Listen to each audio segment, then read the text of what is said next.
Ой, мен уялам. Мен антип сүйлөй албайм. Жок, мен ал жакка барбайм. Мен корком. Менин андай кийимим жок, андай машинам жок. Алар мени кемсинтишет. Мен аларга окшош эмесмин. Мен башкачамын. Деген ойлор сиздерге келеби? Ооба. Көбүбүз деле мындай ойлор кездешет. Саламатсыздарбы? Сиздер менен кайрадан Назгүл Окуу Дигиталь. Кийинки күндөрү мен өзүн-өзү өнүктүрүү боюнча сабактарды акырындык менен кой бере баштадым. Мага көп ар кандай суроолор келип жатат. Кийинки күндөрү, акыркы күндөрү мен тез окуу боюнча сабактарды жөнөткөнмүн. Ал жакта айтып атышат, мен тез окуй албайм. Мен окусам деле түшүнбөй кала берем. Эмнеге башкалардыкы болот, меники болбойт, же болбосо менин балам жаман окуйт, алардыкы жакшы окуйт. Мен кантип жетем ошого, же өзгөчөмүн, мен башкачамынбы деген суроолор көп келет. Жок. Ийгиликтин эң башаты бул өзүнө өзү ишенүү. Ошол үчүн бүгүн биз өзүнө өзү ишенүү, өзүнө өзү ишенип жүрсө, бул ийгилик алып келет. Ушул жөнүндө кеп кылмакчыбыз. Анда эмесе кеттик.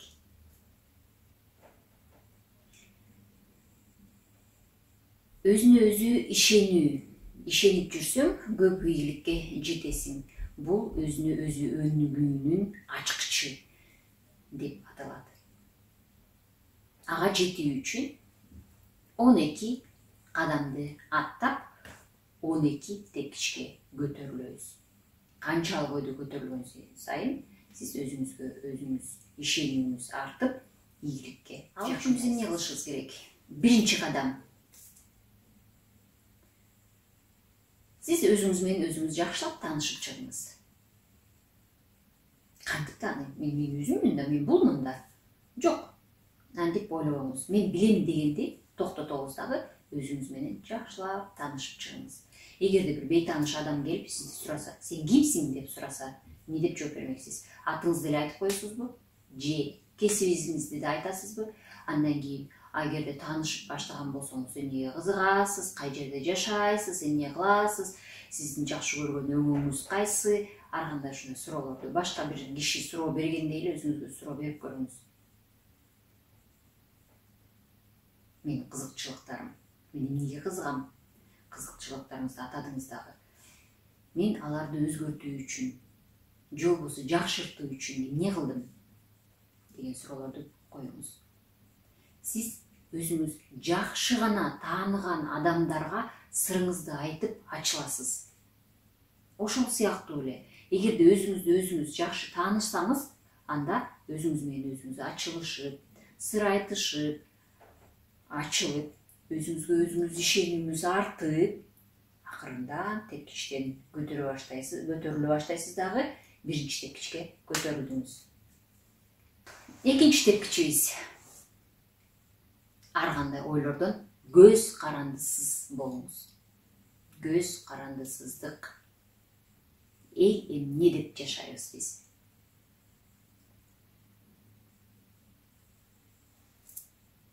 Үйүбүз бүтпөй жатат. Жаңы салып баштадык. Же болбосо кошунабыз 5 бөлмөлүү үй салып алды. Биз 2-ни эле салып жатабыз. Эмне дейт? Кой, анан киши келип калса кай жерге жаткызабыз, эмне кылабыз? Анан бул жакпай калды, тиги жакпай калды деп эле, эмне дейт деп эле ойлонуп эле, ар кандай ойлор менен өзүбүздү кыса баштайбыз. Катуу сүйлөп ийдим, катуу ырдап салдым, же болбосо катуу бийлеп салдым деп эле өзүбүздү акырын баса баштайбыз. Жок, эмне дейт деген ойдон арылышыбыз керек экен. Көз каранды болобуз. Бул ойлордон, башкалардын ойлогон оюнан. Же болбосо мага бул жагат, бирок эмне дейт деп аны аткарбай коем. Анда эмне болуп калып атат? Мен өзүмдүн оюмду, өзүмдүн кызыкчылыгымды кысып ылдыйга коюп атам. Элдер эмне дей берет? Элдер айта берет. Эгерде бир жакшы көйнөк кийип алып, же болбосо жакшы бир кымбат баалуу машинаны айдап алып келдиңиз дейт дагы, ал эмне дейт? Машинаң сонун турбайбы? Азаматсың, сонун экен, бүттү. Ошол эле сөздү угасыз. Андан башка эмне кыласыз? Андан кийин ошол кымбат баалуу машинаңыздын кредитин төлөшүп береби? Ал үчүн алдыңыз ошо элемди дейт үчүн. Же болбосо эгерде ремонт кылса, ремонт кылып береби? Же болбосо башка бензиндерин күндө куюп берип турабы? Жок. Ушул ойлордон алыстаңыз. Элемди дейт. Жок. Алмашсыз деле күнүм өтөбү? Ойлорду өзүңүзгө салып ойлонуп көрүңүз дагы. Башка элдердин оюнан көз карандысыз болуңуз. Биздин кийинки тепкичибиз 3-чү кадам. Өзүбүзгө ыңгайлуу болгон зонадан чыгабыз. Чык бул зонадан. Жумуш, үй, жумуш. Балким орто жолдон супермаркетке киретсиз. Жок, бир күнү өзгөртүп, парк жак менен басып кетесиз. Бир күнү кетип баратып, театр жакты карап өтөсүз. Андан кийинкисинде театрга киресиз. Же болбосо дагы бир клубтарга барып көрөсүз. Же болбосо дайыма эле көнүмүш адат болгон эле кара, ак костюмчуңузду кийип алып эле жүрө бересиз. Болду, өзгөрткүңүз келбейт. Өзгөртүп көрүңүз. Кызыл, көк, башка өңдөр да бар. Же болбосо алмаштырдыңыз. Же болбосо башка жол менен да басканга аракет кылып көрүңүз. Же болбосо мен классикалык эле музыканы угамын, рокту укпаймын. Башка нерселерди өзүңүз үчүн ачып көрсөңүз, анда бул жашоо кызыктуу экенин биле баштайсыз. Көптү биле баштайсыз. Жок, мен ушул жерде эле кала берейин. Же болбосо бир кесипти айталык. Мен кесибим боюнча мугалиммин. Эгерде мен немис тили мугалимимин, бүттү, мен немис тилинен эле сабак өтүп эле отура берейин. Жок. Мен деген университеттен болгон билимимди эле түп-түз эле ошо кайра эле мектеп окуучулары үчүн эле бермекмин. Ошол жерде эле отура берейин, бере берейин деп. Жок, мен азыр эл аралык аренага чыгып, ар кайсы өлкөлөрдүн студенттерине, ким кызыккандардын баарына тең эле сабак берип, аракет кылып, көрүп, жаңы нерселерди өзүм үчүн ачып, ооба, мен көнүп алган зонадан чыгышым керек. Жок, мен билгенимди эле кылайынчы дебей, жок, мен изилдеп билбеген нерсемди эле билем деп, акырын ачып чыгып көргөзүп берем. Өзүбүз үчүн ыңгайлуу болгон зонадан чыгып, жаңы нерселердин таамын татып көрөбүз. Жаңы нерсени татып көргөн соң, силер көптү биле баштайсыздар дагы, акырын дагы өзүңөрдүн ишенимиңер артып, дагы өйдөрөөк болуп, ийгиликтин тепкичине көтөрүлө баштайсыз. Кийинки биздин кадамыбыз 4-чү кадам. Бир жолку нерселерди барктай билүү, баалай билебиз. Дүйнөдөгү эң бай адамдардын катарына кирген Баффет бир мисал келтириптир. Ушуну айтып берейин. Бир киши шишени таап алып, ачса, ичинен жын чыгат экен. Айтат: "Сен мени бул жерден куткардың, шишеден чыгардың, ал үчүн мен сага бир каалоомду аткарып берем. Бирок бир гана каалоо болот. Бир эле каалоо. Жакшылап ойлонуп туруп, ошону тандап айтсаң, мен аткарып берем." Ал киши ойлонуп туруп, "Автоунаа" дейт экен. Анан айтат: "Бир эле бул каалооң, бул өмүр бою ошол жерде калат. Алмаштыра албайсың, эч нерсе кыласың. Бул өмүр бою ошол эле, бул эле бир нерсең болот. Бул бир машинаң болот" деп айтат экен. Макул болуп, машинасын алат.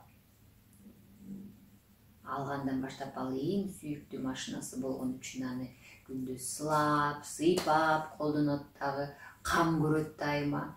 Кичине бир жеринен булганып калса сүрүп, тазалап, же болбосо чийилип калган жери болсо аны сразу ремонтко алып барат, бузулуп калган жер болсо сразу ремонтко алып барып, аны деген заматта ошол жерден баардыгын жаңыртып, жасатып, эгерде ичинде бир аз кир болуп калган болсо, сиденьеси же чехолдору, анын баарын жууп тазалап, заматта бир иретке келтирип коюп колдонот экен дагы, өмүр бою колдонот. Өмүр бою жаңы автоунаа болуп көрүнүп жүрө берет экен.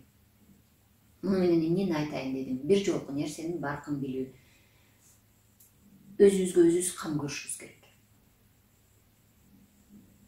Өзүбүзгө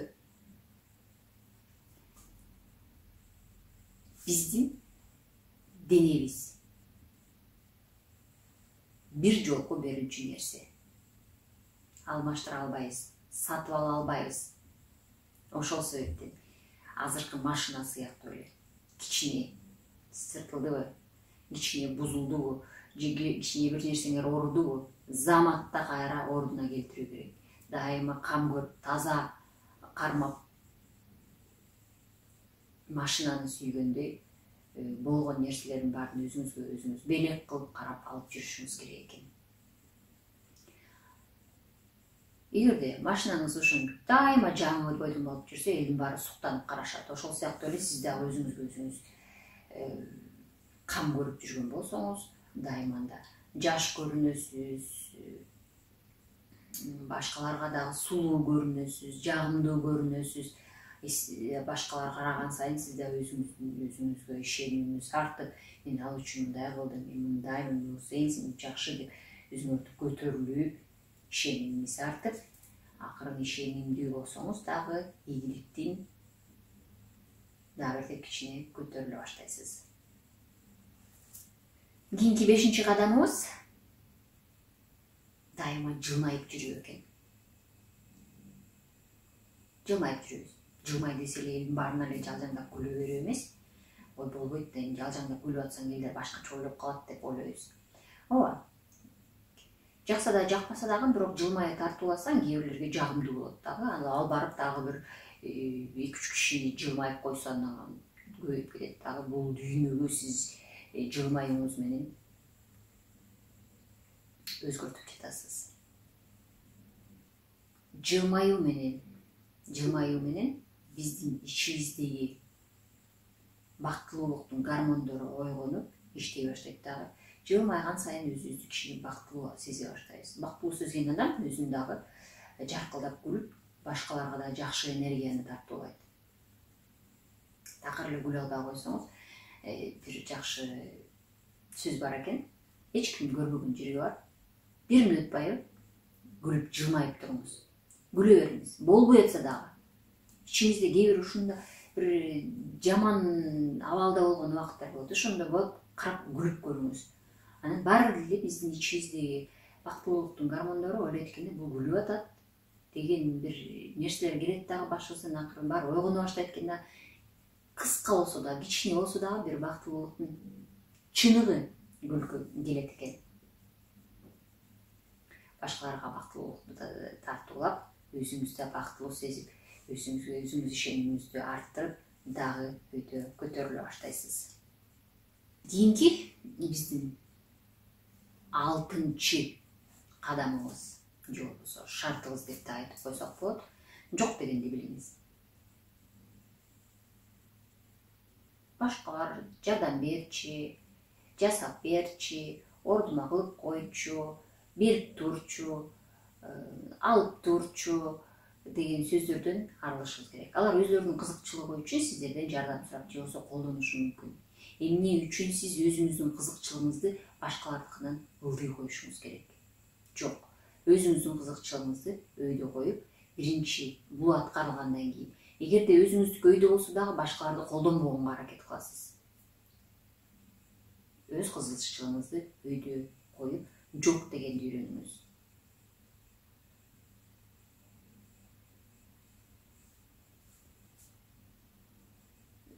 Мен бир аз кыйналып жаттым эле, иштерим болуп жатат. Мен ордума жумушка чыгып койчу деп коллегаңыз дайыма эле суранып, часто эле суранып, мен балдар ийеми, балдары көп да, анан бирөөсү ооруп жатпайбы, мейли жардам берип коеюнчу деп улам чыга бересиз. А сизди ким ойлойт?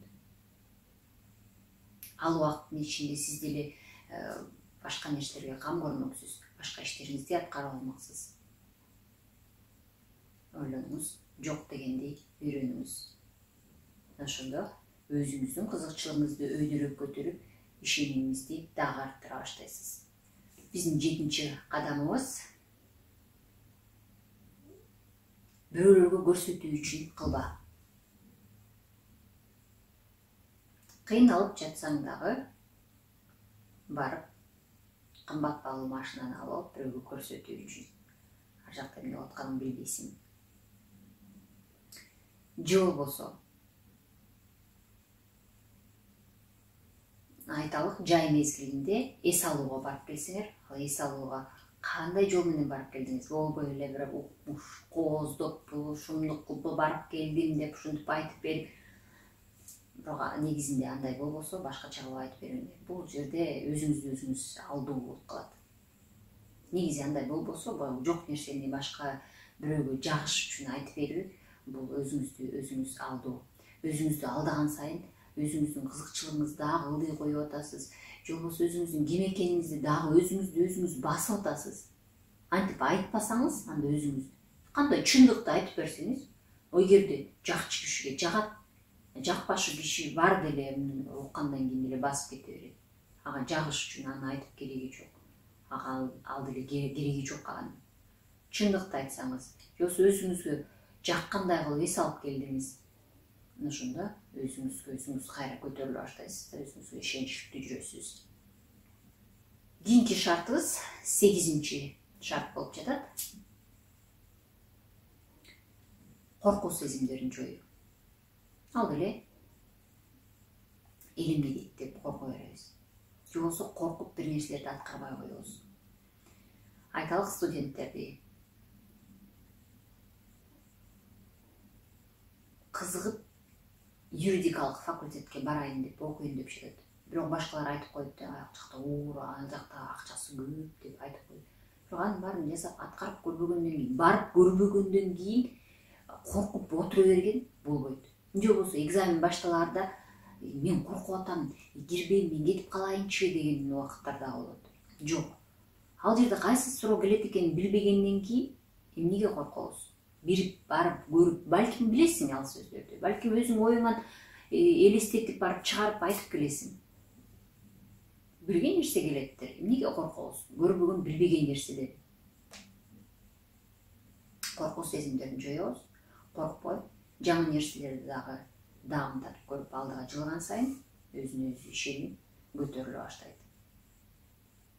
Андан кийин 9-чу шартыбыз, 9-чуда көптөн бери жасалбай жүргөн иштерди аткарып бүтүп коюу. Көптөн бери бербей жүргөн карыздарды коелу, же болбосо төлөнбөй жүргөн төлөмдөрдү аткарып, ушуну жеңилдеп калабыз да кайра көтөрүлө баштайбыз. Мен кылдым, мен жасадым, мен бүттү деп. Же болбосо кичинекей эле үй жыйнаганда айтсак, шкафты ачып эле ичине кийимдерди сала берели. Эртең жасайм, бүрсүгүн жасайм деп эле кошо берип, анан бир күнү батпай калды да, эч нерсе эшик ачылып, чачылып түшүп калды. Хаос жатат. Ошол сыяктуу эле. Ушул хаостон коркуп, ачпай эле коеюнчу шкафты деп жүргөн. Ушундай нерселериңерди ачып иреттеге алсаңар, өзүңөр ишенимиңер да кайра арта баштайт. Ичиңерде иреттүүлүк пайда болот. Же болбосо көптөн бери жолукпай жүргөн адамдарга чечилбеген бир маселелер барбы? Барып сүйлөшүп бүтүрүп койсоңор дагы жеңилдеп, көкөлөп өйдө көтөрүлө баштайсыңар да, өзүңөргө ишеним артып, дагы ийгиликтин, тепкичтердин өйдөсүнө чыга баштайсыз. Эртеби кечпи, эртеңкиге калтырбай, баары бир жасалчу нерсени жасап коюңуз. Кийинки 10-чу шартыбыз күчтүү жактарыңды айта жүр. Же болбосо муну бир өзүңдү өзүң мактоо деп деле айтып койсок болот. Өзүн өзү мактаган болбойт деген сөздөр биздин мээбизге сиңип калган. Жок. Өзүңдү өзүң мактабасаң, эч ким сени мактабайт. Же болбосо, ал мени качан мактайт деп кечке эле башкалардын сөзүнө көз каранды болуп жүрө бере дагы болбойт. Эмнеге биз көз каранды болушубуз керек? Өзүбүздүн жакшы жактарыбызды, күчтүү жактарыбызды дайыма айтып турушубуз. Кичинекей болсо дагы, мен бүгүн тамакты жакшы жасадым. Борщту жасайын деген, манты жасайын деген. Мен каалагандай болду. Мен бүгүн эрте турдум. Мен бүгүн жыйнадым. Мен бүгүн бул экзаменди тапшырдым. Бүтпөгөн иштерди бүтүрүп келдим. Сүйлөшө элек адамдар менен сүйлөшүп келдим. Мынча киши менен тааныштым. мындай өзгөртүүлөрдү кылдым, мен күчтүүмүн, сулуумун, акылдуумун деп өзүңөргө кичине болсо дагы мактап коюп туруш керек экен. Тескерисинче башкалар мактаганда да биз ошолордун көз каранды болуп дайым эле күтүп, мени айтпай койду, жамандап койду деп эле кайра эле өзүбүз ылдыйлай беребиз. Ошондуктан өзүбүздүн күчтүү жактарыбызды өзүбүз чыгарып айтып, күчтүүлүгүбүз дагы ийгиликтин дагы бир тепкичине көтөрүлөбүз. Кийинки биздин шартыбыз 11-чи шарт. Бирөөлөр менен өзүңдү салыштырба. Эмнеге салыштырышыбыз керек? Менин кичирээк, аныкы чоң, меники жөнөкөй, аныкы кызыл, анын көйнөгү мындай, анын акчасы мынча акча табат экен, мен мынча таптым, же болбосо бул бизнестин бул жагынан ийгиликке жетип кеттир, мен деле ошону жетишим керек деп туурабай, туурап салыштырбай, өзүң менен өзүң бол. Өзүңө жаккан нерсе менен ийгиликке жетсең, анда өзүңө дагы жага баштайсың, ишенчилигиң артып, жогорулай баштайсың. Сөзсүз, ар бир адам уникалдуу. Өзүңдүн өзгөчөлүгүң менен айырмаланып тургун. Бирөөгө окшош болбой эле кой.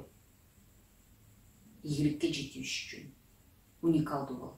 Өзүң үчүн эле. Кандай макул, ал аныкындай эле ошондой жана башында айта кеттим, чоң үй болсо, ошол чоң үйдүн ичине кантип жашайм? Анын баарын кантип тазалайм, кантип иретке келтирем, эмне коем, ушунун баарын ошол мага керекпи? Мен өзүм каалагандай, өзүмдү жакшы сезгендей жерде жашагым керек деп жашап, дагы өзүңөр акырында көтөрө баштайсыздар.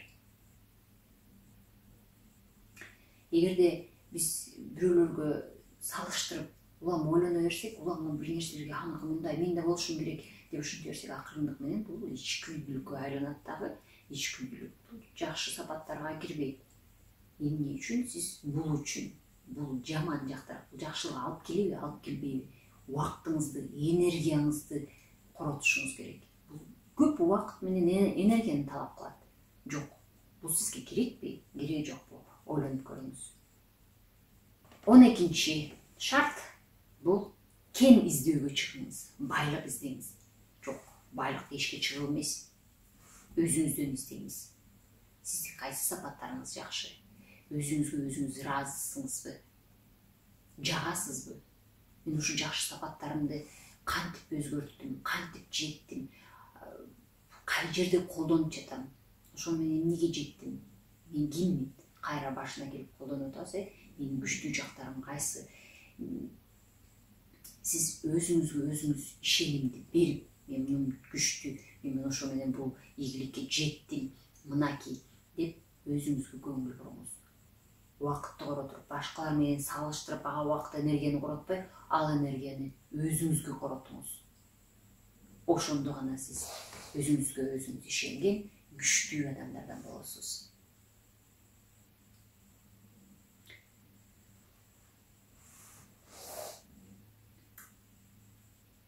Бүгүнкү сабагыбыз жактыбы?